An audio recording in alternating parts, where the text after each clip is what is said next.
I trained my brain to love running and used AI as my coach to run 12 marathons in 12 months as a beginner runner. At the start of 2025, I hadn't run more than 10 kilometers in my entire life. The idea of running 42 kilometers seemed impossible, not only because I didn't know how to run, but also because I didn't like running. This all changed in December of 2024 when I decided to live without online entertainment by myself. I had eliminated every way I could give my brain dopamine without earning it, and as a consequence, my brain was hungry for reward. In January of 2025, I started a monk mode project. The project was very simple. Every day I had to do some sort of cold exposure, I had to exercise, and I couldn't use any online entertainment by myself. And 2 weeks in, I noticed that every single day I'm lifting weights. This isn't particularly optimal. I'm only doing this because I'm in this monk mode project. So as a consequence, I thought, okay, what's another way of me doing some sort of exercise rather than spending every single day at the gym? So I thought a bit and then I realized, okay, running is going to be a good option here. So I dropped my weightlifting sessions from 7 days a week to 4, and I added in 3 runs per week. This was the first time I'd ever taken running seriously in my entire life. And over the course of 4 weeks, I was able to slowly progress up my distance more and more and more. And when I say slowly, it wasn't slow at all, because after 4 weeks, I'd made my way to 18 kilometers, but I'd also developed an overuse knee injury. This was an IT band injury, and this is a classic runner's injury.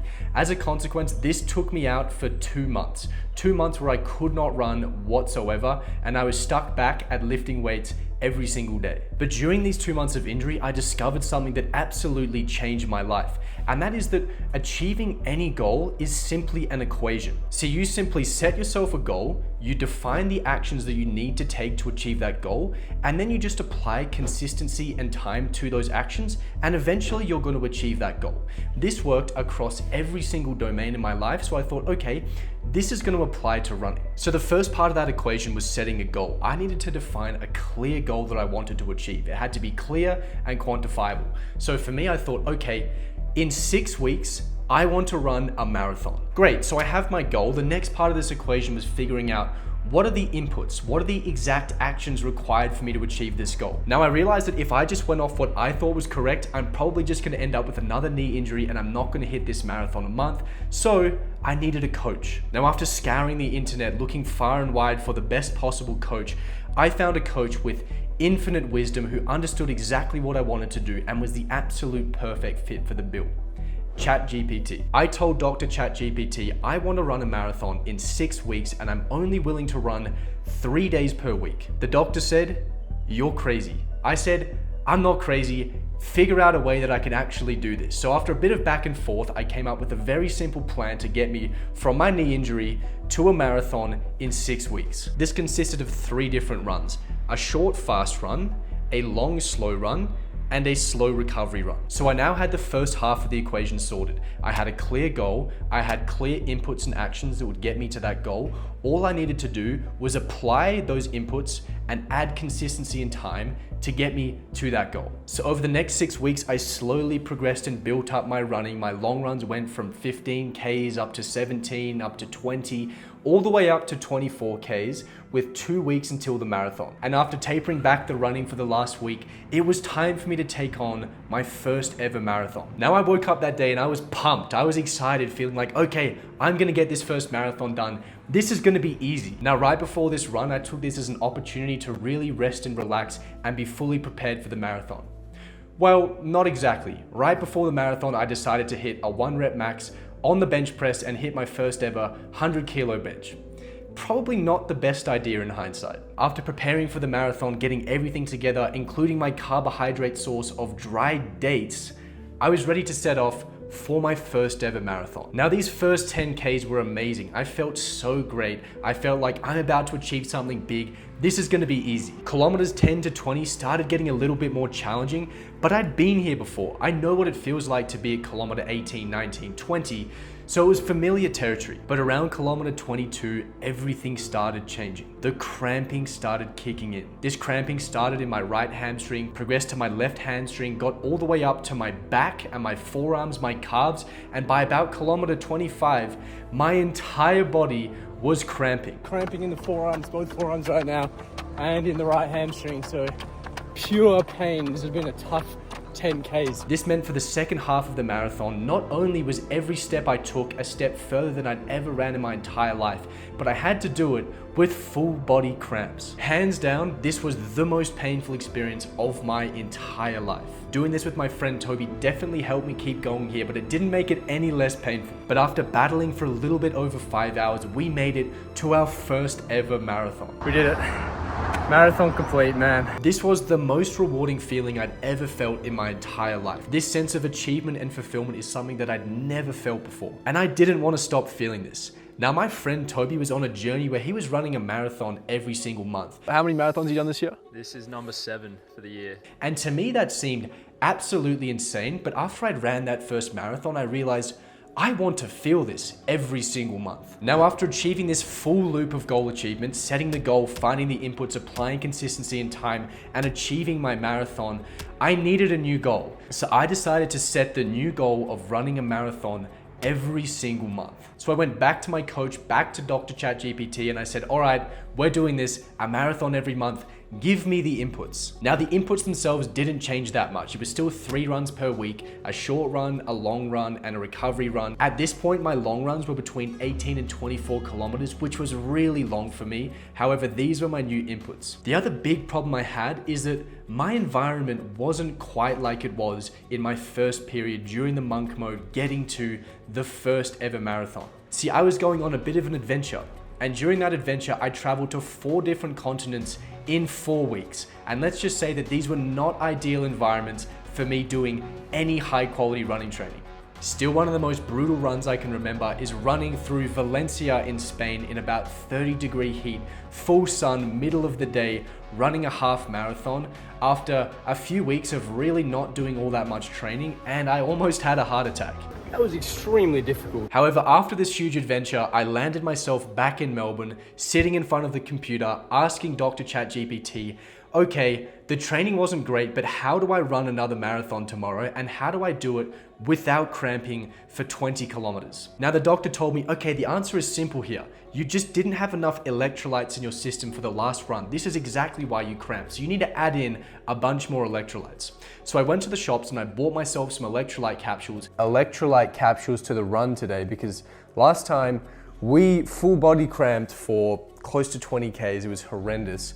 And it was time to set off for my second ever marathon. Now, this was going surprisingly well. I remember thinking, I don't know how I'm performing so well right now, considering how bad the training was. We are doing well right now. I'm a little concerned how well we're doing. Then it got to kilometer 21. The cramping got bad. Real bad. I remember opening on my phone and typing into ChatGPT, how do I run a marathon with only 2 weeks left in the month, considering this is where I'm currently at. But the doctor said, don't give up just yet. Go to the shopping center, go and buy yourself some more carbohydrates and get back on the track. I'm gonna try and find as much carbohydrates as possible. That's what Dr. ChatGPT has ordered me to do. We'll see if we can finish this run, but this is looking grim. I was doing so well, and then the cramping hits me again. So that's what I did. I bought myself some running gels, I sucked them down, and I kept running. Now, the cramping didn't stop, not at all. For the next 20 kilometers, I was brutally cramping all over my body. To this day, these were physically the most painful hours of my entire life. After struggling and battling, and I believe this marathon took me nearly 7 hours, we got marathon 2 complete. Now, after that marathon, I had some stern words to the coach. While my training wasn't perfect, I was doing a reasonable amount of volume considering my situation. Why am I still cramping? Now, the coach said to me, double the carbohydrates. I know you're eating about 1/4 kilo of dates right now on these runs. Make it half. Make it 1/2 kilo of dates on your next marathon. So I went back to the training ground. The consistency on the inputs were extremely good. A very, very good month of training. Because I was living without online entertainment, this is one of the most enjoyable things that I was doing in my entire life. And as a consequence, because I love doing it so much, I did it more often. So this really helped me with my consistency. And it was time for us to set off for marathon number 3. With 1/2 kilo of dates in my backpack, I set off for marathon 3. And guess what? The entire marathon, I did not cramp. and we were able to get a PR. This was a really good run for me. I was very excited with this. I told Dr. ChatGPT, you're a genius, you were right. The carbohydrates, this was the issue. I feel absolutely amazing, on top of the world.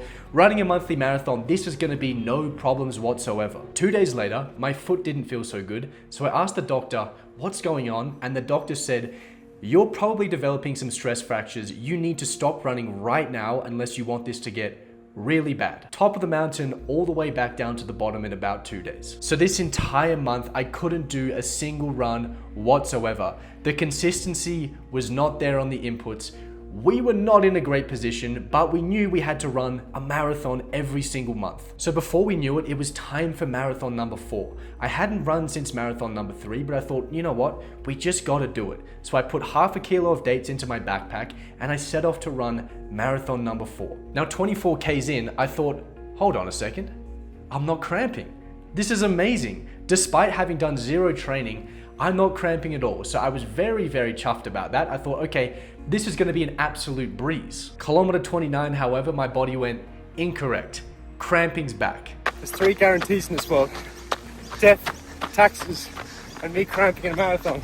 So for the last 13 kilometers of that marathon, I had to run through the cramps, run through the pain, but we kept going very strong here. And despite the 13 kilometers of cramping, we were able to finish that marathon and do it in PR time. So I went back to the coach and I said, yeah, this was okay, but I still cramped for 13 kilometers. And the coach said, well, you haven't been running. Your bones, your ligaments, your muscles, they haven't adapted. That's why you were cramping. We just need to get back to that volume and consistency. Now, volume was certainly something I could provide because this clashed perfectly with my poverty era. Now, throughout this whole year, I was chasing my dreams of becoming an entrepreneur. I was doing this full time, working really hard, but I hadn't made a single dollar. And I realized if I want to keep doing this full time, I'm gonna need to actually make some money. So I had to take on a little side hustle. Now, at this time, I was spending 4 hours a day learning Spanish. I knew I had to get my training volume up for the running. So I thought, okay, how can I get 4 hours of Spanish in a day? How can I get my cardio volume up? And how can I actually make some money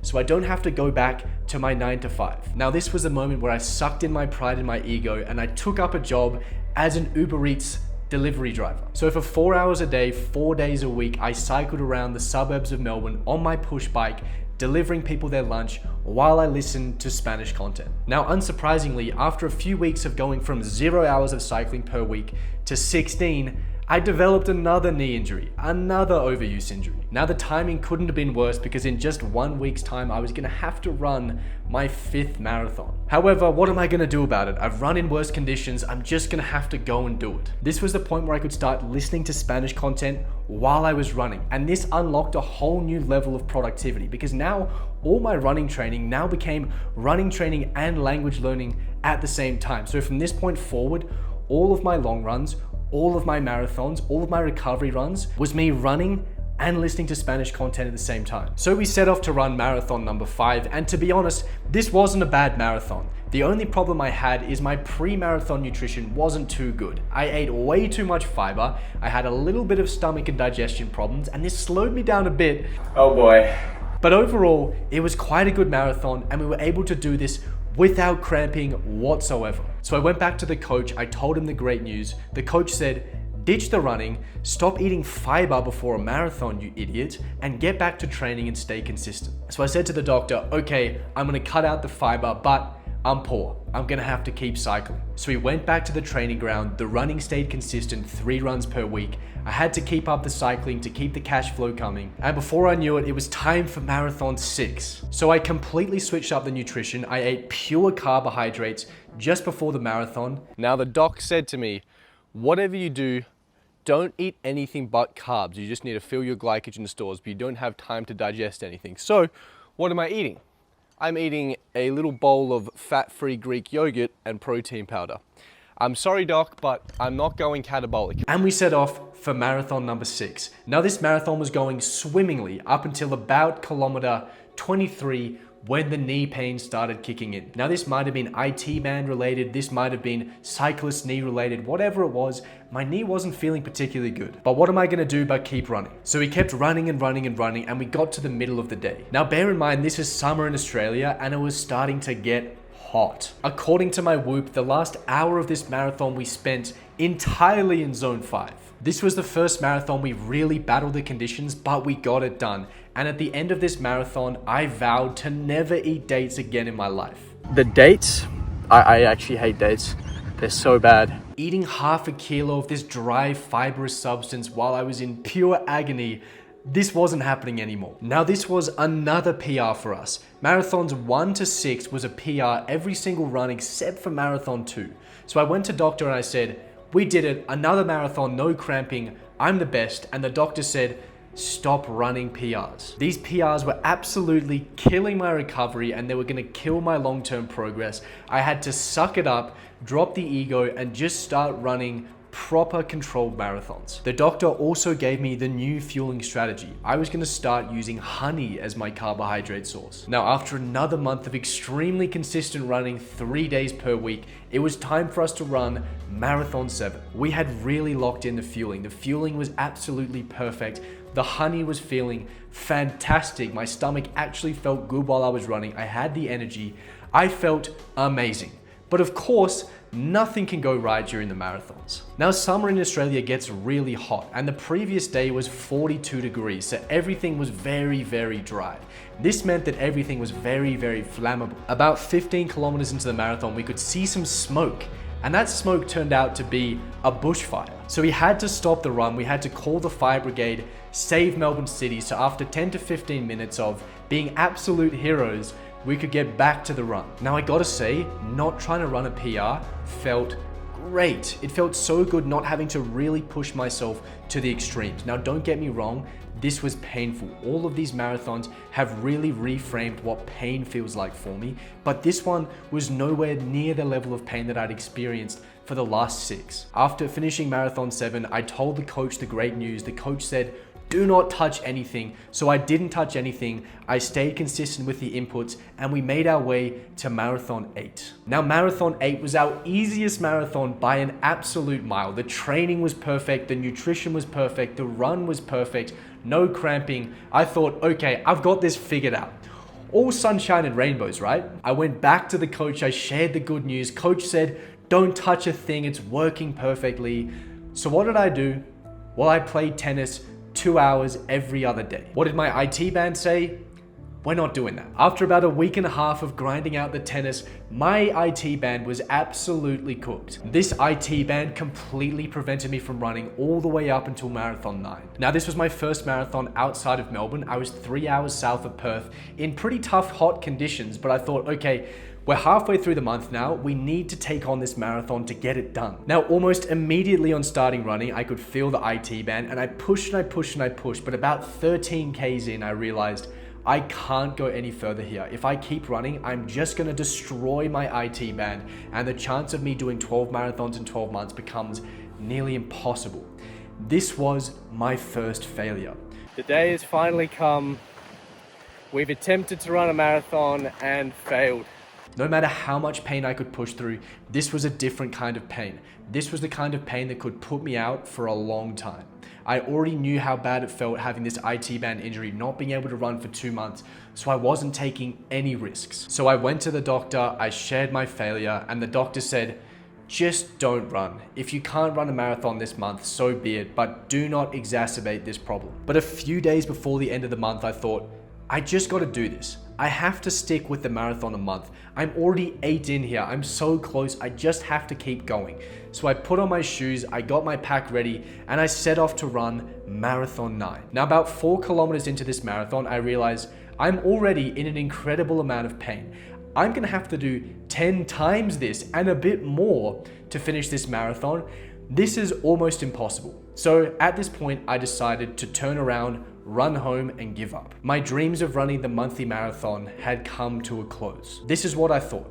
But 1 kilometer from home, by some sort of miracle, the pain went away just a little bit and I thought, okay, I'm just gonna keep running a little bit further. So I've decided not to quit. I'm gonna keep pushing on, see how far we can go. So I ran a little bit further, and then a little bit further, and then a little bit further. This was up until kilometer 18. Then the pain really started increasing. From kilometers 18 to 24, I grit my teeth through a huge amount of pain, but at kilometer 24, I realized if I run any further, there is 0% chance of me running a marathon next month. I'm basically just gonna hobble my way through the next 20 or so Ks just to get this done. So for the last 18 kilometers, I hobbled my way through this marathon, through the severe heat of the Perth summer. And after around 6.5 hours, we finished marathon number 9. It was such a relieving feeling finishing the marathon this month, our first failure of the month, so close to quitting and giving up, but we were able to make it through and get this marathon done. So I turned around and went home, and about 2 Ks from home I thought, this isn't it. At this point, I was able to finally make my online business profitable. I left the poverty stage and I left Australia to live in Buenos Aires, Argentina. In so many areas of my life, this was an absolute high point. I felt absolutely amazing, but for the running, this was a real low point. These marathons are hurting me. They're really putting me in a position where I'm damaging my body. I'm going out there and I'm running these marathons just because I have to. I knew that my body wasn't ready to be running more than 20 kilometers, but I had to go out and run an entire marathon. And as a consequence, of course, my knee is still sore. I'm still struggling. I think this is a point where the motivation is at an all-time low. I really have no motivation to run. I'm really not seeing a clear why right now. I feel like the monthly marathons are really hurting me. They're not helping me at this point. So I went to the coach and I said, look, we have to find a way of doing this without really ruining my body. If I want to do this long term, I can't have this be a huge negative impact on my health. So Dr. ChatGPT said, okay, give me all of your data over the past year. We're going to have a look at all of your runs, have a look at your heart rates and see what's going on. So I gave it all my data and very quickly it came back and said, you've been running junk volume for the entire year. This was a kick in the guts. Essentially, I'd been running the entire year in zone 3. Here I was adding a lot of fatigue to my body, but the stimulus was not very good. So the coach said, all right, we need to update your inputs here so that they actually allow you to run long term without hurting yourself. So I changed the running from running based on distance to based on time and heart rate. Now my short fast run was 30 minutes between 170 to 180 beats per minute. And my 2 slower runs were running between 130 and 140 beats per minute on my long run for 2 hours, 15 minutes, and on my shorter run for 60 minutes. Now that the inputs have changed, it's time to go back and apply consistency. So I absolutely worship this new plan. I followed it to an absolute T. And after about a month, I was ready to run marathon number 10. Now, I was very nervous coming into this because I knew I had the knee injury. I knew that this could potentially set me back big time. So I went to the coach and I said, how do I make sure that I don't hurt myself on this run? The coach said, you need to keep obeying the heart rates, 130 to 140 beats per minute for the first half and 140 to 150 beats per minute for the second half. So this is exactly what I did. And this was a beautiful marathon. I had an opportunity to explore the beauty of Buenos Aires, really explore the city and get to take in everything while I ran at a heart rate, at a pace that was genuinely manageable. This was by far the easiest and most enjoyable marathon so far. I went back to the coach and I said, this all went really well, and the coach said, just don't change a thing. So I didn't change a thing. I stayed consistent, religiously consistent with those inputs, and we made our way through a month of absolutely perfect training and got ready for Marathon 11. Now we stayed within the heart rate zones for Marathon 11, didn't change a single thing, and we were able to run an even easier and more enjoyable marathon. We were also able to shave 10 minutes off our total time without changing our heart rate whatsoever. So this was a 10-minute improvement in our overall fitness, which was amazing to see. So I went back to the coach and I said, wow, I'm loving running right now. We're making so much progress. The training is perfect. I'm not getting injured. This feels amazing. The coach said, amazing, don't change a thing. So I moved to Mexico City. Now we didn't waste any time whatsoever. Our first week in Mexico City, we set off to run Marathon 12. Almost immediately, my body went, what on earth is this? 2,500 meters of elevation above sea level, poor air quality, humid, hot. This is by far the hardest conditions we've ever run in. Based on the coach's recommendations, I didn't change a thing. We obeyed the heart rate religiously. We ran around Mexico City, but my God, this was hard. The lungs were really struggling. It was so difficult to keep the heart rate down. These conditions were about as bad as it could possibly get. And after 6.5 hours, finally we completed Marathon 12, month number 12. It has been done. 12 marathons in 12 months. This was such an amazing feeling. The roller coaster of emotions, the things that we had to learn, the pain we went through, all of this came flooding back. I thought about the time 12 months ago that I was standing under that bridge in Melbourne with full body cramps, celebrating my first marathon, and it just felt amazing. I learned so much throughout these 12 months, but one of the biggest things that I learned is that consistent execution was my bottleneck. My entire life I'd been trying to find the perfect inputs, the perfect set of actions to take, but for this challenge, I did the complete opposite. I just said, okay, here are 3 imperfect actions. I'm gonna just consistently take action on these, and if I find a better way of doing it, I will change it, but I'm leading with action and I'm doing this consistently. The biggest thing I found here is that I could progress so fast and learn so fast, because if you just take action, you encounter problems very quickly. And if you encounter a problem, you can find a potential solution and then go back to taking more and more action. Unlocking this ability to consistently execute just gave me a massive multiplier on the information I got. Because every time I came into contact with high quality information, I knew that I could just instantly apply it and take action to continue to progress a little bit quicker. See, most people spend way too much time obsessing over the inputs. What shoes should I wear? What's the perfect running plan? What's the perfect running gel I should be having? I was a complete opposite. I took imperfect action, I unlocked this consistency in time, and then I started perfecting the inputs. Now this is going to continue to evolve and improve over time as I continue to take this action, but for a first year, I was really happy with these results. Now I know this was technically a video about running, but if you're an online entrepreneur and you want to apply these exact systems into your business, then you can join the Modern Monk community for free. The first thing we do is figure out what is the exact goal that you want from your business, what are the exact set of actions required for you to get to that goal, and then we apply consistency. We show you how to consistently take action on those actions without requiring motivational willpower. The second thing we do is we show you exactly how to get rid of online entertainment without relying on motivational willpower so that you genuinely love working towards your goals. So you can check out the Modern Monk community for free. I'll leave a link in the description below for that. For everyone else, if you want to figure out exactly how I spent 4 hours a day learning Spanish for 7 months to become conversationally fluent, you can check out this video right here. So I'll either see you in the Modern Monk community or in that video. Cheers.